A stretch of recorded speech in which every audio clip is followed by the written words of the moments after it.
ভারতের কলকাতার new market এলাকার আবাসিক হোটেলে অগ্নিকাণ্ডে নিহত 7 বাংলাদেশির মরদেহ দেশে ফেরানো নিয়ে আইনি জটিলতায় দেখা দিয়েছে বিলম্ব। মরদেহ নিতে 2 দিন ধরে ভারতে অবস্থান করছেন নিহতের স্বজনরা। কলকাতা মেডিকেল কলেজ হাসপাতালের মর্গের সামনেই কাটছে তাদের সময়। অধিকাংশ প্রক্রিয়া শেষ হলেও থানায় জিডি জটিলতায় বিলম্ব হচ্ছে মরদেহ ফেরতের প্রক্রিয়া।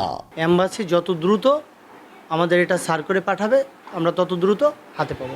সরকারি পর্যায়ে এটা কাজ চলতেছে, তারা যেটা ভালো মনে করছে সেইটাই করছে দ্রুত আনার জন্য। প্রিয় মুখগুলোকে শেষবারের মতো দেখতে ব্যাকুল স্বজনরা।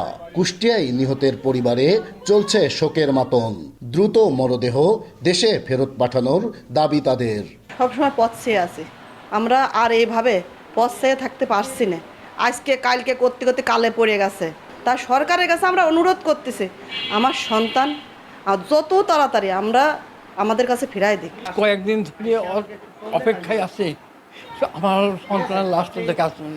বাংলাদেশের ডেপুটি হাই কমিশনার জানান, শুক্রবারই সব প্রক্রিয়া সম্পূর্ণ করে মরদেহ দেশে পাঠানোর চেষ্টা করা হচ্ছে।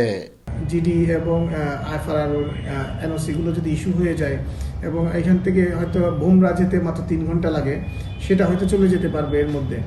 আর যদি নিতান্তই না পারে তবে কালকে আমরা এটা তাদেরকে সহায়তা করব, কালকে প্রথম আওয়ারেই যাতে এই মৃতদেহগুলো বাংলাদেশে চলে যেতে পারে। সব আইনি জটিলতা কাটিয়ে দ্রুতই দেশে ফিরবে কলকাতায় অগ্নিকাণ্ডে নিহত 7 বাংলাদেশির মরদেহ, এমনটাই প্রত্যাশা পরিবার ও স্বজনদের।